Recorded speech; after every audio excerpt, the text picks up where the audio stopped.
Okay, hello everyone, welcome back to Tyranny.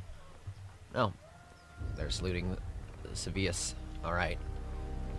So, we have a whole bunch of frickin' stuff to do now.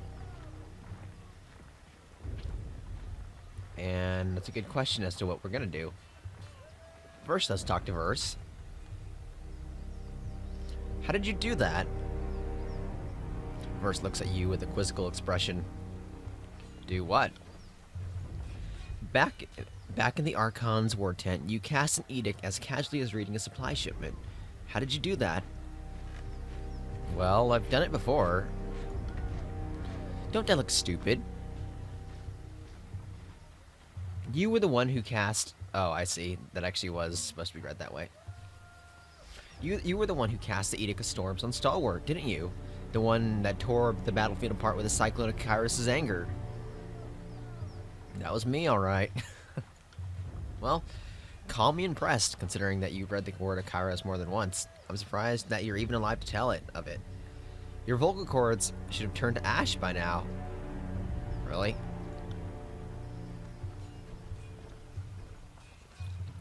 Not that I'm trying to I'm not trying to make you feel uncomfortable. It's just worth recognizing that what you've done. Not only are you Tunon's Fatebinder, but you're the mouthpiece of the Overlord. Gives me plenty of reason to stick around. You're going places, and I want to see where they lead.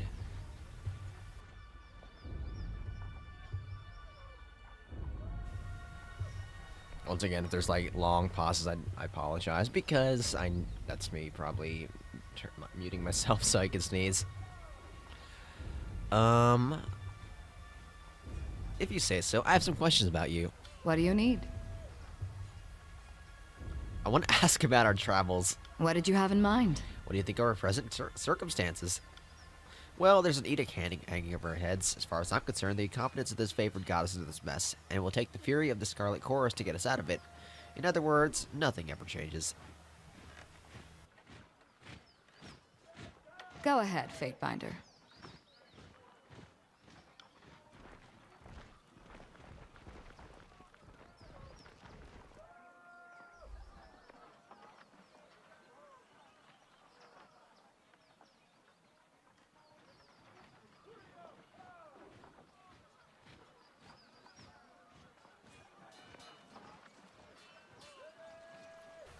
Okay, don't just coddle the impact. Push back with your shield. Take the momentum. Iron Marshal Enrios, field commander of the disfavored, pounds her fist in the air as she calls out to the warriors on the training field. I said eyes on your opponent's waistline. If you spend more than a glance checking his footwork, you've lost. Fatebinder, welcome to our camp. The disfavored officer nods at your approach.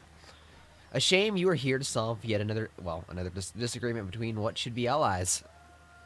Though I trust you will once again judge in the favor of the hardest working and the most courageous.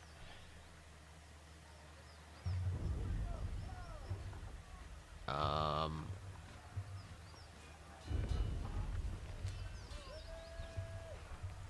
see.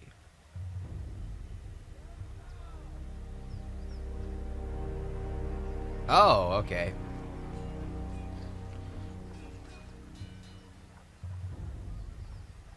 So, she actually did invade the bastard tier.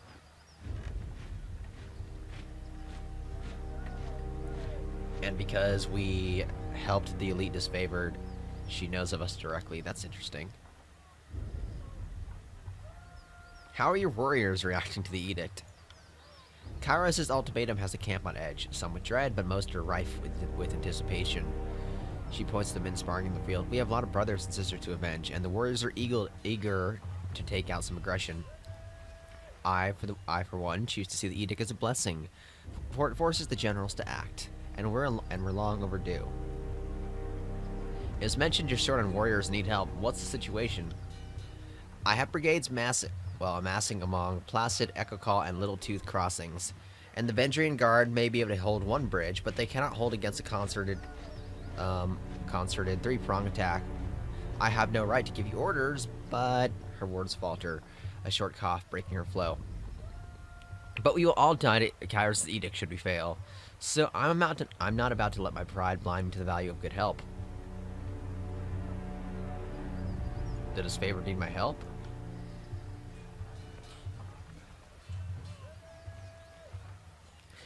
Trying to pour salt on my pride. We left Fort Resolution with 100 on 100, with 100 on 100, and there have been no reinforcements or reserves. I keep throwing warriors back in the battle before they're properly rested, so yes, I need to rely on all of our allies, especially since most of our allies are conscripted tiersmen. Worse than useless. If the disfavored didn't take every opportunity to insult the Scarlet Chorus, perhaps you'd find our help more forthcoming. Shut your snout, filthy mongrel. I won't suffer childish japes in my camp. She has a point. The disfavored constantly mock the Scarlet Chorus. The disfavored have history, pedigree, and proper training. All of these things the Southern conscripts lack. We didn't train for decades to be peers and equals of these traitor tiersmen. We've lived lives of dedication to Kairos, and the chorus accepts any fickle coward too fearful to die by their own convictions. What you're seeing here is disfavored bigotry at its finest. I'm somehow at fault because my country wasn't conquered before I was born. Forget that I choose Kairos. Forget that I choose the Scarlet Chorus. Forget that I choose to fight off rapists and killers to earn my place in the army. Just for this favor to call me a worthless turncoat to my face. No one gave me a suit of armor that I could hide behind. No one issued me a sword and a measure of authority. I took everything that I had, and I fight every day to keep it. Fucking northern swine. My frustration was aimed at those in the chorus who accept Kairos lightly. Well, Kairos lightly. The disfavored commander withdraws a half pace. Like loyalty were some shifting breeze. This is the second major attack on the river, correct? What happened last time? Defeat in detail. We carved a bloody path up the river, but at that point, everyone who charged ahead was lost. We had no chorus backup. It was just a few disfavored squads. I can't tell you exactly how they were defeated, but we lost the whole assault team. She shakes her head, letting out a long, pained sigh. We found bodies washed up the river for days. It's not often the tiersmen put up such a good fight. It certainly made us reevaluate the number we'll need to take this valley. Really? Are you sure our scouts didn't give you all sorts of details about the enemy and you chose to disregard our warnings?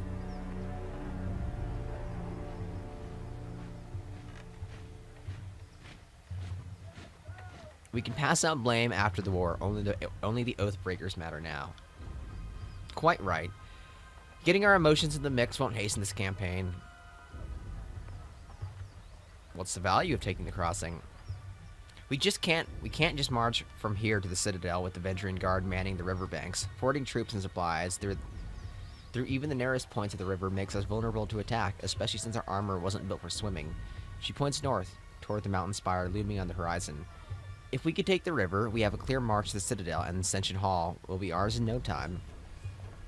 I will assist. I hope this doesn't lock me into anything, but okay. Then our plan just might work. The Iron Marshal lifts her gauntlet close to her face, shifting her eyes from you to the metal articulations. We are loath to work with those who do not share our training and our values, but we know that Tunon the Educator selects only the most capable minds for his court, and I trust you will honor us all on the field. F off. Antonia will be leading the charge at Echo Call Crossing. Assisting you will be Barik of the Stone Shields. Oh, cool. Wow. He's part of the Stone Shields. She points to a heavily armored soldier standing sentry at the edge of the training field. Before you ask, no, the Forgebound weren't sloshed on Dappleseed when they fitted his armor. He survived the full force of the Edict of Storms, and this armor doesn't exactly come off. Tactically, it's quite brilliant, but otherwise, it's something of a curse. Wow, it's disturbing. Tapping her helmet twice, Enria signals to the hulking presence. Barik, come meet the Fatebinder. This sounds like a companion. Kind of looks like a companion, too, actually. The soldier that steps up to you better resembles an amalgamation of rusted blades and mismatched pieces of armor fused into a vaguely human shape.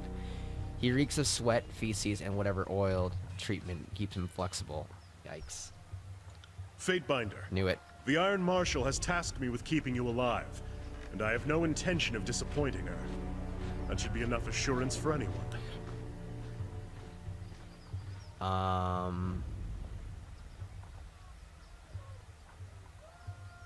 Staying out of trouble? I wasn't sure you would recognize me, Binder. Oh. Cool. A familiar voice emerges from the unfamiliar wall of walking iron.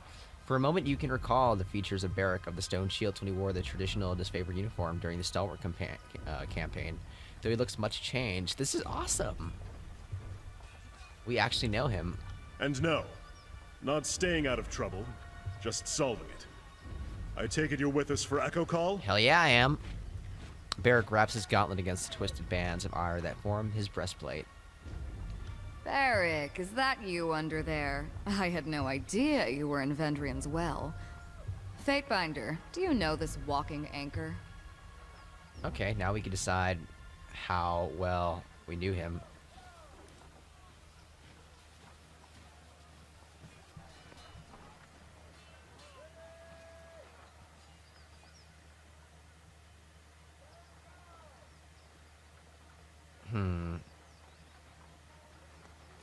Just a minute, you two know each other? No. Oh, that is to say, yes. I'm already as familiar with this ironclad halfwit as I care to be. Okay. We don't have time to trade jabs today, Verse. After the siege, you can throw as many tantrums as you please. I suggest that we remain focused on the mission. No offense to the mission, but seeing you looking like a garbage heap and reeking of a mass grave is more amusing by far. Did you forget how to don your armor, or did Graven Ash leave you out in the rain? Barik sighs, a frustrated growl, shaking his iron enclosure of a suit. I encountered Barik in the Stalwart campaign. Though he appears much changed, he's an excellent soldier. Right, so there is a possibility that we did meet him, so we're taking that, because he was hit by the Edict of Storms that I casted. Well, I didn't cast, but I read it. You're generous to say so. I'm afraid I left the better part of myself on the killing fields of Stalwart. But it's still in my pride and honor to serve the Legion. His voice falters. You can't tell if it's hesitation or regret that stalls him. The Fatebinder will be joining us for the push across the river.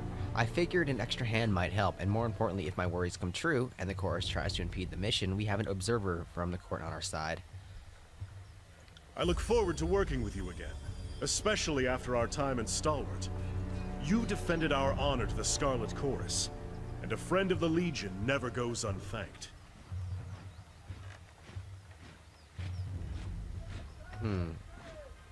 Okay, great. I guess I did. Better to work with the Honorable Binder than some chorus children.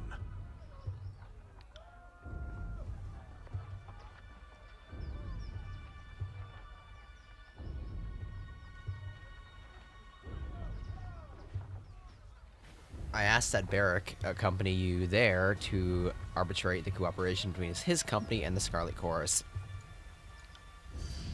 Oh, whoa, hello. Barik, you've been without a cohort since the last battle of Stalwart. It's a task. It's time we give you a task more worthy of hauling wagons and leading training drills. She plants her hands on her hips and speaks in clipped official terms. Ash has assigned you to the Fatebinder service. You're to assume this task is ongoing until we find a more permanent spot for you, which could very well mean the swiftly approaching end of this war, or when the Fatebinder dismisses you. Is that understood? Barik regards the Iron Marshal in impressive silence. That's an order, Barik. She shakes her head and sighs, returning her focus to you. He can be stubborn as pulling a spire out of the earth, but he's a good soldier. I hope you won't mind the company. I'm honored. Excellent. I look forward to your success in battle. Sweet. I assume Barik's a tank. Because if he's not, I would be shocked. Anything else to say?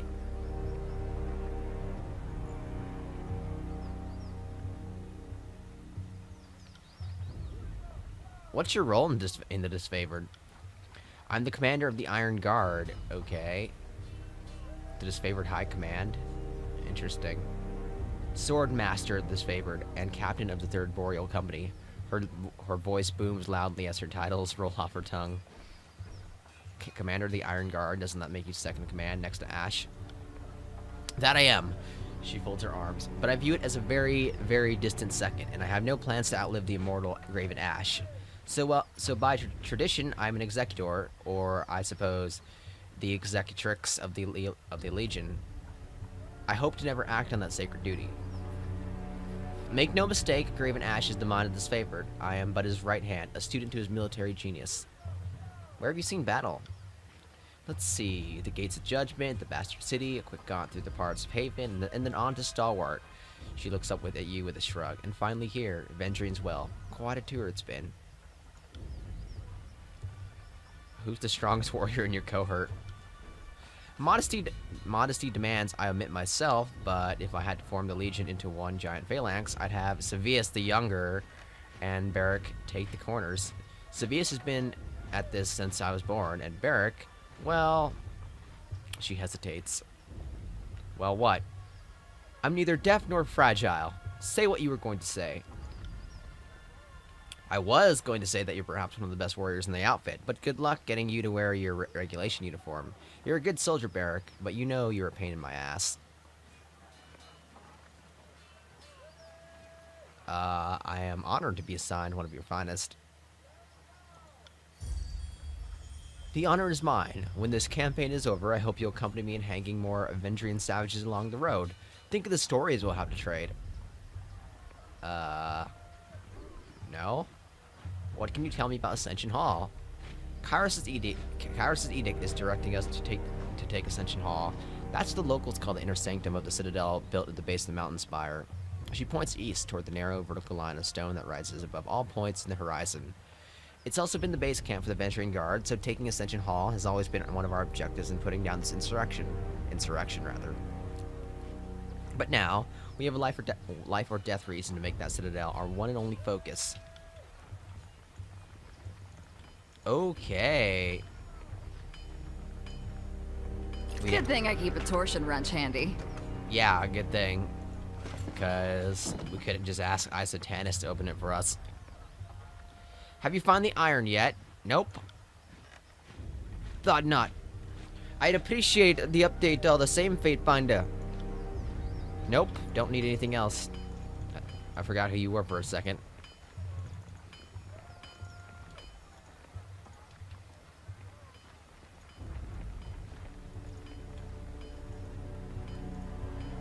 So, Sevius is here.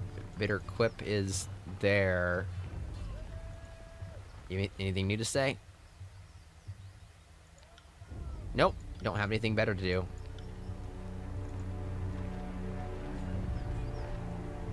Oh, I know who Pentabora is. Okay.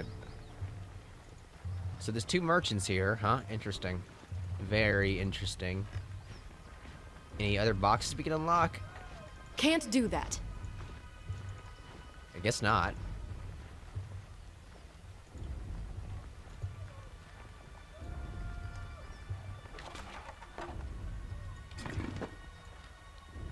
Sorry, I can't.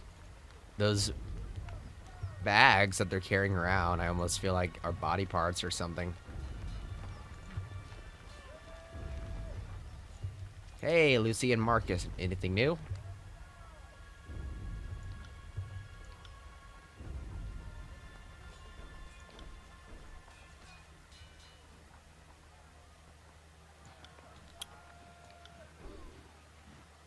Oh, he teaches two-handed weapons, damn it.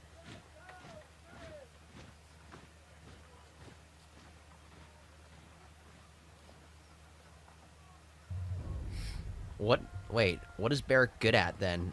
Because these are really low. I guess I should actually look at Barik's stats before we do anything with him. So, let's see here.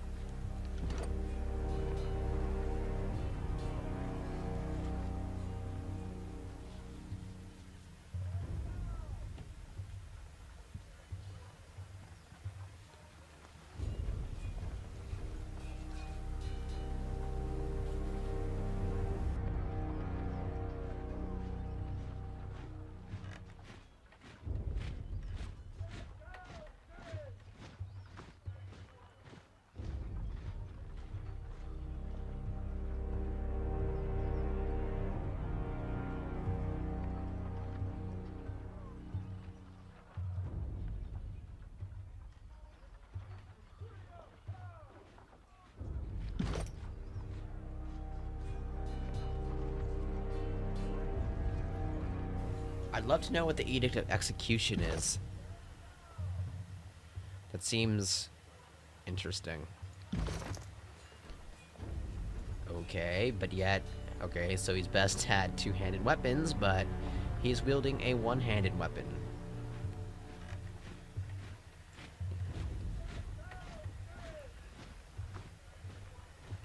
Can he unequip it, is my question then?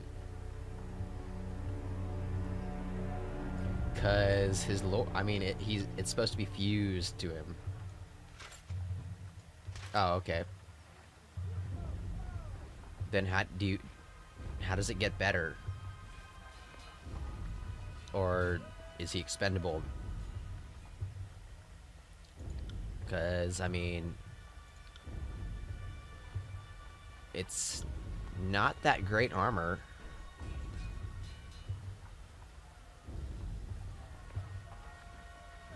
Poor guy, damn.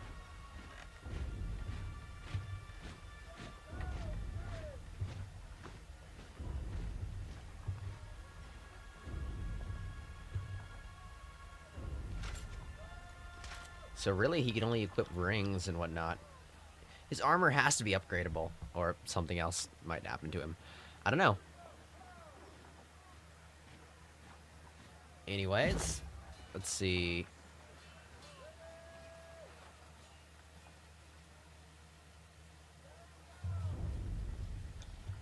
Does he use a sword? He does use a sword, okay.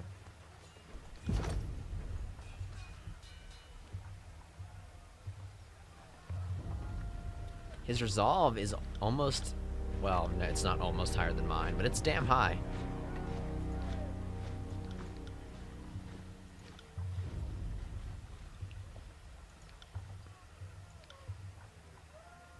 Curious.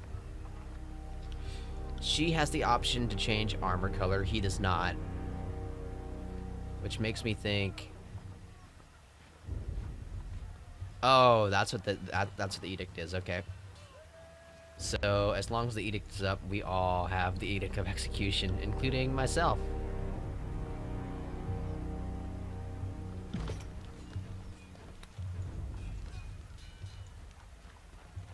On it. So, I guess one-handed weapons, maybe? Marcus.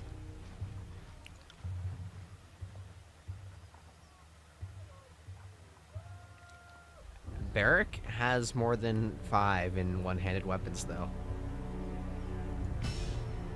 Whatever, doing that. I don't know. Weird. Maybe that's how much you need to advance to the next level? 45 experience? That seems a bit... That seems like a really weird number. Why is it not 100? I mean, it would make sense just so it could just keep on going up and up and up, but... Well, increasing with your level, but still. So can we just leave now? Are we done, finally, with stuff?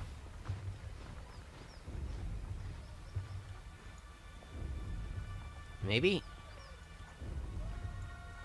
I'd like to talk with Barik, if possible. I'm pretty sure I saw that dialogue thing come up. Crap, did I miss out on it? I might have.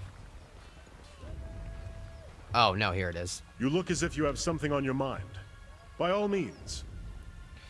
Placing his weapon to his side, Barik salutes you. The joints of his armor groan in protest. What can I do for you? I'd like to know more about you. I'm your line the enemies cannot cross. All other details are meaningless, but I suspect you have some thirst for details, so ask away. Did you seek the trade of war, or did it find you? Both, I suppose. I knew the fighting was in my blood, and the disfavored officers offered me a chance to use my skills to bring peace. Really? Otherwise, I'd have wound up some brigand or enforcer to a crook merchant. Wait. Okay. Barik taps his scabbard, looking away in thought. You think Ash and his legion bring peace? That's cute. But it doesn't hold water from where I'm standing, big guy. I've seen them spill as much blood as any Chorus gang. You've clearly been sacking villages and stealing crops. You've clearly been busy. I mean, clearly have been too busy sacking villages and stealing crops to notice how a proper army conducts a war. We sow order, not discord. Well,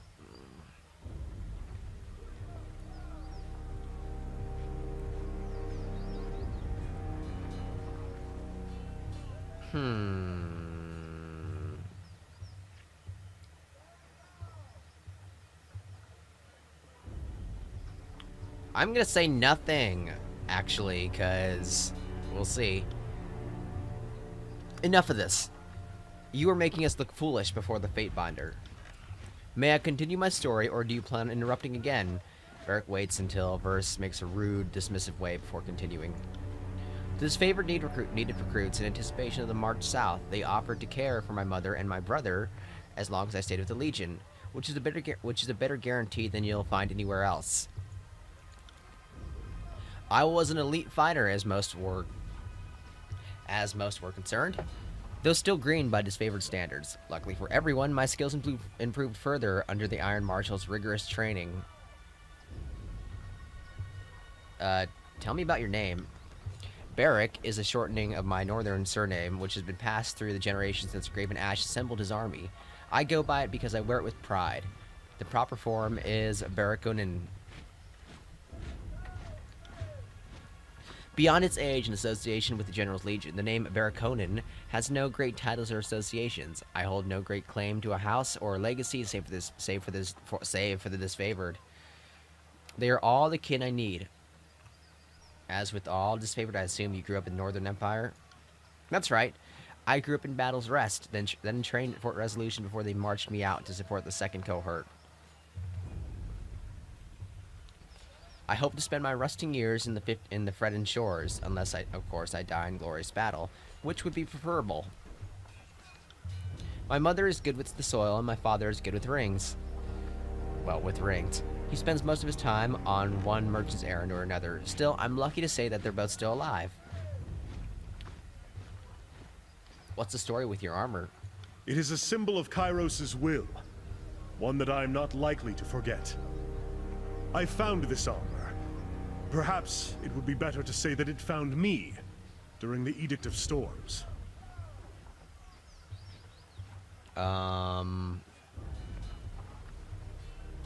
Do you handle your own repairs? I try to keep the surface oiled to slow the spreading rust, and I bend the plates from time to time. But repairs, maintenance, no. If you have any ideas of how, if you have any ideas of how to better maintain this situation, I'm open to discussing them. Looks like pretty solid protection, I guess. That would be an understatement. If only it protected me from foolish questions. Barik regards you in such a way that you can tell he's rolling his eyes. A forlorn sigh escapes his helmet. I proclaimed the edict. Where were you when it struck? I had taken battle knowing full well the edict was approaching, and the people of Stalwart were prepared. Right.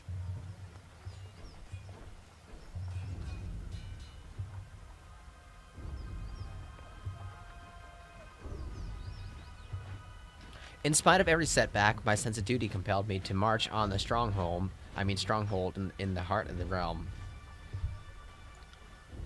Our march was a hasty one. A cohort of disfavored soldiers vanished in the second year of the war. Among them, the daughter of Graven Ash. After a long silence, we learned she was held in the fortress of Sentinel Stand, rather. Go on. As we surrounded the citadel, I heard the opening peals of thunder. As I did scout, I was busy trying to kill. As did the scout I was busy trying to kill, rather. Then the winds hit like an avalanche. Many of us begged Kairos for deliverance. What else were we to do? The winds knocked the legs of our offensive out from under us. All the decorated soldiers I brought into battle were swept up and dashed to pieces, their armors and bodies mixing with the dirt of a tornado that spun in maddening revolutions. A piece of the citadel wall broke off and nearly crushed my skull. I only remember a few scattered moments of the storm, like flying bits of bronze and iron cutting my flesh, the severed limbs of fallen soldiers tumbling through the air. Eventually I woke up, thinking myself trapped under the rebel.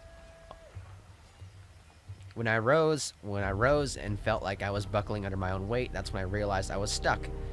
Right and truly stuck inside this heap of scrap. Tell me about this favored. We are the Iron Legion, the warrior elite of Kairos' fighting force. I could easily lose count of our hours extolling our glories. What is it that you would like to know? Have you fought in any notable battles? This is kind of dumb because I already know the answer to this. I served in Stalwart for the better part of a year. Faced the enemy everywhere, from Coral Run to Sentinel Stand. I lost count of the battles. Seemed like we fought every other day. A sigh echoes in the cavern of his helm. Some of our best victories took place there, fighting the enemy worthy of our iron.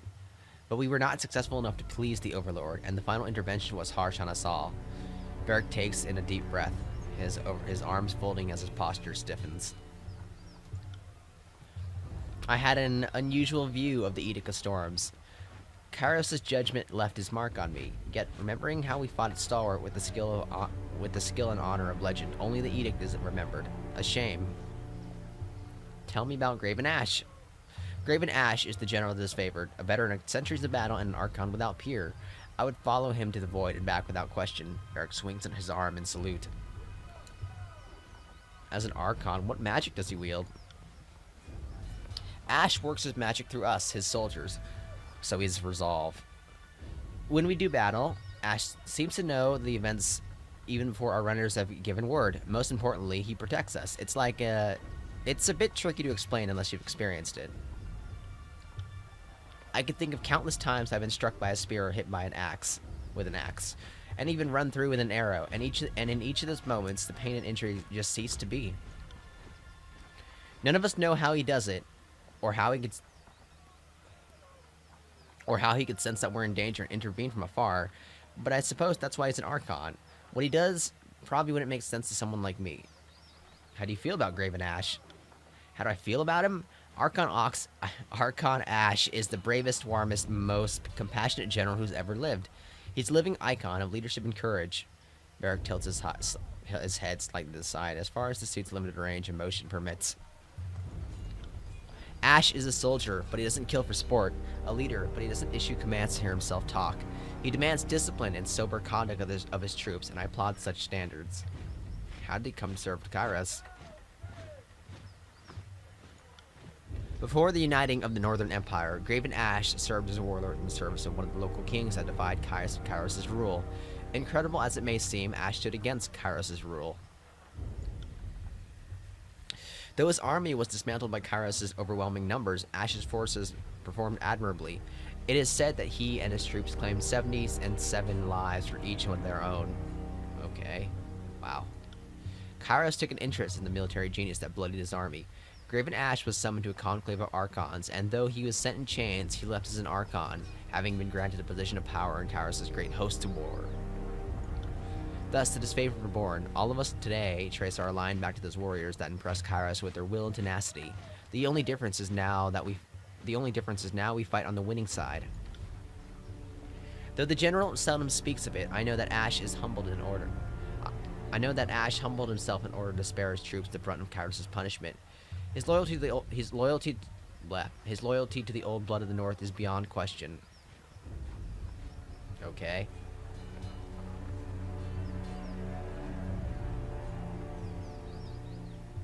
He made the right choice to save his troops.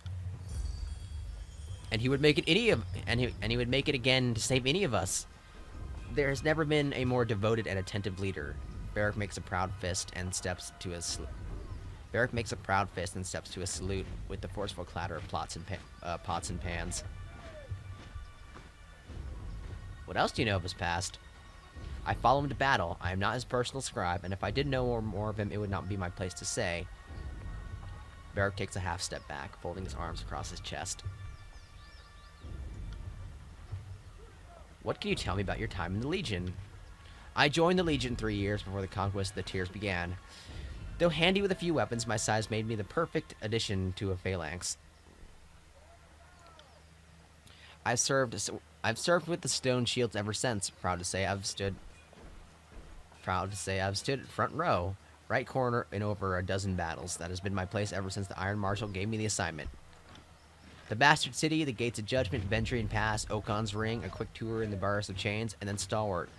I spent a long time in Stalwart. Lost a lot of friends there. What of the other disfavored lieutenants?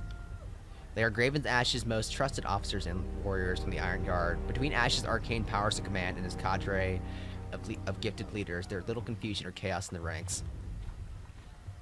I'm the one asking about their leaders now, rather than, you know, Verse telling me them one by one of the gang leaders and whatnot. What of Karen's disciple, Radix? An Earthshaker who swore service to Karen a few years before the conquest. Since Karen is gone, is he dead?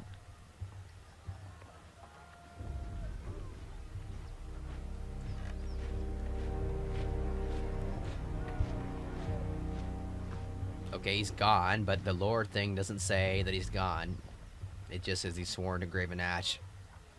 Okay. The cult now follows Radix. Unlike his Archon, at least he knows how to follow orders. To his credit, Radix seems to appreciate the honor of fighting alongside the disfavored. Karen was always a little peeved to be invited in the glory. The mages seem a necessary complication.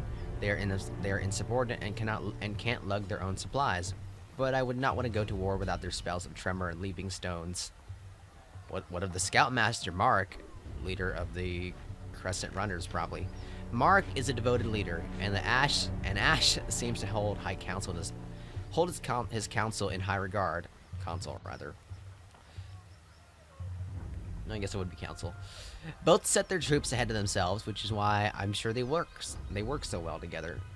He's no magician, but he does share a special connection to his warband, and they're entrusted with the most important scouting assignments. They can see what his scouts see, they hear what they hear. What about the veteran warrior Veramos? He is the finest of us, second only to Ash. Veramos is an evocatus. Yeah, evocatus, a soldier who lived to see the end of his term of service. It's rare for anyone to survive that long, much less willingly return. These days, he lends his tactical expertise to Graven Ash, though by all rights he should be enjoying his twilight years in a seat of honor and dignity. Tell me the one they call Iron Marshal. She takes it upon herself to train and harden our greenery recruits. Not only that, she has a keen eye for talent and how to foster for leadership. She is the youngest member of the Iron Guard. Her family served this favored back before Ash bowed to Kairos. Say what you will of how many seasons she weathered, her lineage is impressive beyond measure.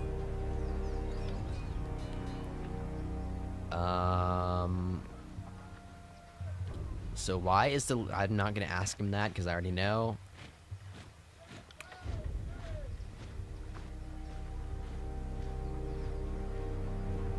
What was the Legion originally called? It's forgotten. Okay, great. What more can you tell me about the Legion? The disfavored accept only the finest warriors. We were all volunteers and soldiers by trade, not farmers and fishmongers pressed into service. There's a century of tradition, honor, and tactical mastery in our ranks. We don't just let anyone into the Legion. Only Northmen of character and prowess are welcome. What about me if I wish to join?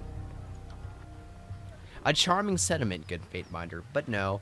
You are sworn to another Archon. Your loyalty would be suspect. Okay, well... yeah.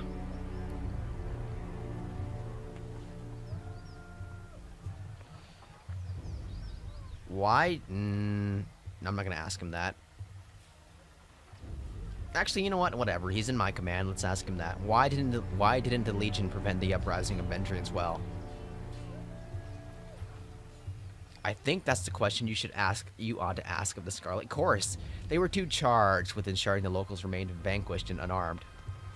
Barik lurches forward as he speaks, iron plates grinding under his motion.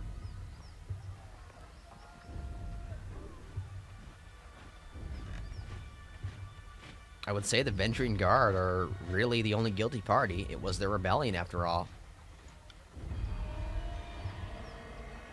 That is a supposition. Oh my god, I've never actually said this word, I guess. Supposition unworthy of you, Fatebinder. The Tears are but children before Kairos. We don't blame them for their ignorance, but their responsibility to set them straight is ours alone. I have some questions about the Scarlet Chorus. This will be great. Our allies do not share this favored sense of honor and discipline. The Chorus will trust any criminal, rapist, or halfwit with a truncheon or blade. What would you like to know about the Scarlet Chorus? What do you know about the voices of Nerat? The Archon of Secrets. All I know are rumors, hearsay, and speculation. But that's as much as anyone knows of the voices. Some accounts tell that he's actually dead, and the Overlord has trapped the minds of his foes in the same body to torture them all. As likely an explanation as I heard. In truth, I know little of the voices, and have little reason to suspect almost anything about him could be true. You could tell me his tears turned cheese back into milk, and it would seem more sensible to believe you than not. Do you know anything about his powers? I am no scholar of sorcery, but as I understand it, the voice of Nerat is a thief of minds. They say he can swipe your thoughts and make them into his own. I don't know how it works. When I was recruited into this favor, the Iron Marshal told me never take an audience with the voices if I didn't have to witness. The Iron Marshal told me never take an audience with the voices if I didn't have a witness on hand. What do you know about his associate, the Archon, Siren? Siren is the Archon of Song, and one of the youngest of her rank. She can influence emotion with her voice alone. The voices may be a conductor of the chorus, but I'd argue Siren is their best weapon. The voices put her talent to good use. He had her singing a song up and down the coast, and Tearsmen defected to the chorus in droves. Wow. Do you think him disloyal? I really shouldn't comment on such matters. Barik looks ahead blankly, then clears his throat. I heard his tears could turn cheese into milk. That's very amusing, Fatebinder. That's how you gain loyalty? Really? What can you tell me about their troops and tactics? Tactics? These are the first I've heard of them. The chorus is more of an irregular mob than a proper army. Still, it's a well-armed mob, and they even have a few proper warriors and magicians in their pitiful excuse for ranks. What do you know about their warriors? Most chorus rats are untrained peasants handed a knife or a pitchfork. It doesn't take much for you to qualify for the front lines. One only needs a beating heart, and then even then the chorus can make do. Of course, not everyone in the chorus is an infirm child or a sickly old crone. Some EX soldiers or madmen join, and the fighting elite of the chorus form a clique known as the Scarlet Furies. Barik is too dismissive by far, but he's right that most recruits are novices pressed in service. Most will not survive the first few battles. Those who live will have experience to lead, and those who fall can easily be replaced. If the chorus is a mob, how is it led and supplied? The voices of Nerat gives orders to elite commanders, who in turn send instructions on to gang captains. But beneath that hierarchy, it is chaos. Whole gangs will break from the larger force and disperse back in their homelands. The chorus is inefficient beyond words, yet more bodies keep coming in to replace those lost in the mess. Inefficient? Each weakling lost in the shuffle is one less burden to those in the choir still dancing to the song of battle. Our ways must be harsh, otherwise the stupid and the soft will inherit the chant. The chorus has a lot of mouths to feed, so there's conscripts that can't or won't fight are made to gather food and water. Else, I'm told they're fed to the pigs, becoming food and water, in a sense. Barik shrugs. A fine contrast to the honor, efficiency, and decency of the disfavored. The Legion demands courage and tenacity, but provides us with good iron, and does not leave its soldiers to forage like vultures. What sort of magic does the chorus use? The blood chanters are mages who follow the voice of Nerat. Like the chorus itself, their order is not steeped in tradition and antiquity. rather built on knowledge stolen from other guilds, rather. Their fire magic, oh, hello. Their fire magic earns them a place on the battlefield, but they also have chants that stir up the mind and the heart. The Mother of the Sods have spells that can bolster a man's courage or tap into his fears. How do you think the Scarlet... Well, this is an easy answer. How do you think the Scarlet Chorus convinced so many Tearsmen to join? It began with Siren. She had a song that got whole villages marching to her will, and once these peasants killed their neighbors or cousins in service of the Voices, it either hardened them into warriors or broke their mind for servitude. Lots of criminals and drifters joined the chorus too. It seemed like the scum of the Tears just need the promise of glory and sanctioned debauchery. Debauchery to turn on their neighbors. It's not pretty, and it shouldn't be. The chorus is the forge. All the dirt of the Tears goes in, and the finest bits are reforged into weapons. There are many that join the Scarlet Chorus because they wish to join the winning side. It's a shame that such patriots were not born to proper northern stock. Too weak or too slight to be disfavored. The Scarlet Chorus is their best freedom from fealty to the northern realms. Not everyone has the fortune of gaining Tunan's favor.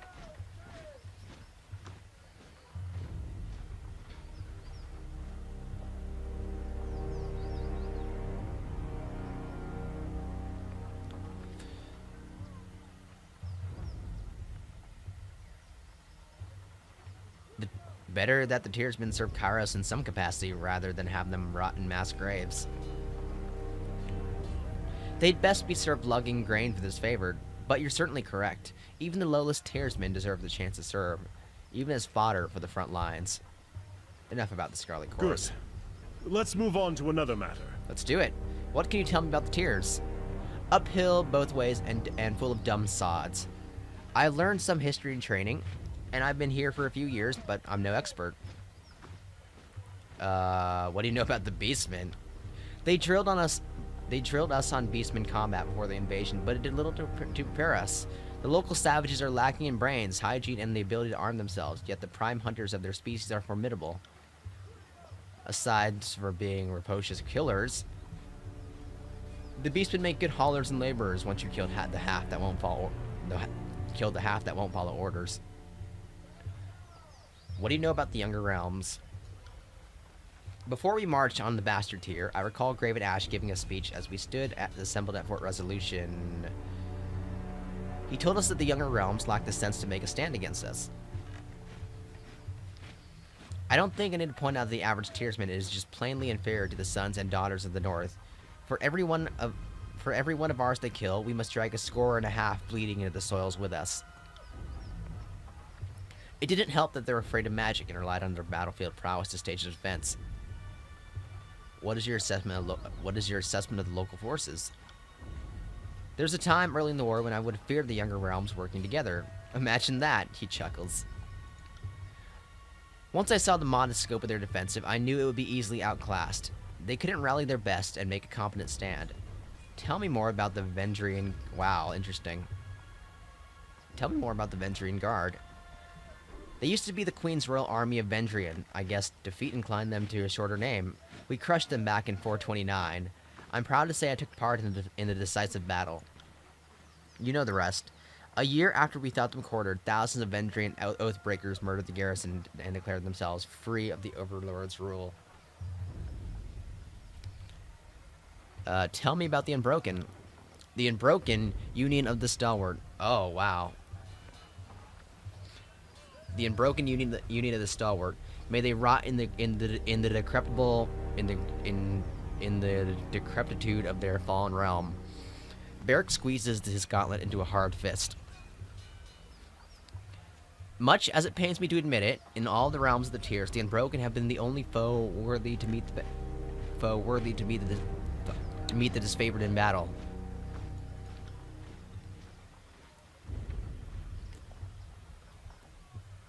The Unbroken value tradition just as we do. Stalwart has never lost a war on their own soil, a reputation they take quite seriously. It is fortunate that that Stalwart has poor relations with all its neighbors. The rest of the Tears would not come to their aid. So as bravely as they fought, their end is inevitable. What can you tell me of the Bronze Brotherhood? Mercenaries from the free cities. The chorus needed extra muscle, and you can always mint new rings. Hard to believe the Tiersmen turned on each other for mere loops of metal. The Bronze Brotherhood worship the Scourges. Yes, those monsters from the old wells. The mercenaries are grown adults that willingly admire a magical abomination. Read into that what you will. That said, it should surprise no one that the Bronze Brotherhood eventually wanted more than just rings and turned down their contract. Kairos now considers them an enemy, which is for the best. The Overlord needs a better class of combatants. Go on, Fatebinder. Okay. You seem like a more than capable fighter. I am trained, even though he uses a sword. I am trained with the spear and shield in my youth, but I gave it up. Okay, got it. But gave it up the day I earned disfavored iron. I can still throw with some accuracy, but it's a challenge these days. He knocks twice on his helmet. Why were you interested in a sparring session?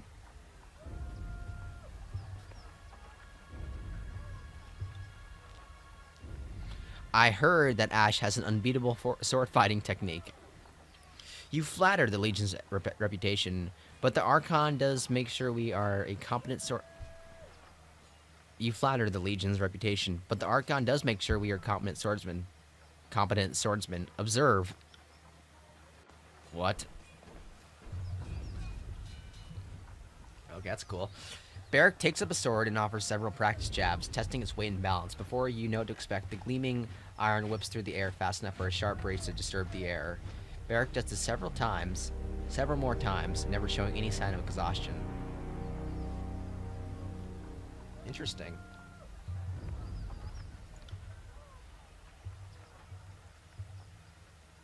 What do you think of our what do you think of our traveling companions?